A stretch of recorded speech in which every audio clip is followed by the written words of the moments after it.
Hi అండి, ఈ రోజు మనం బేకరీ స్టైల్లో ఉండే కరకరలాడే పొటాటో స్టిక్స్ ఇంట్లోనే పర్ఫెక్ట్ గా ఎలా చేయాలో చూద్దాం. పెద్ద సైజ్ పొటాటోస్ ని తీసుకుని పీల్ తీసి పల్చటి ముక్కల్లాగా ఇలా కట్ చేసుకోండి. కట్ చేసుకున్న ఈ ముక్కలను నీళ్ళలో 2-3 సార్లు కడిగి ఆ తర్వాత ఒక కాటన్ క్లాత్ మీద వేసి తడి లేకుండా పూర్తిగా ఆరబెట్టుకోవాలి.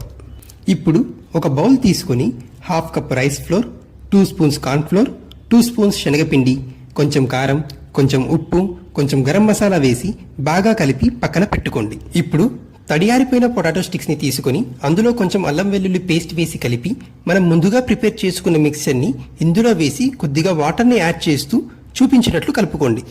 నెక్స్ట్ కడాయిలో నూనె వేడి చేసి మంటను మీడియం ఫ్లేమ్ లో ఉంచి ఈ స్టిక్స్ ని మెల్లగా నూనెలో వేయాలి.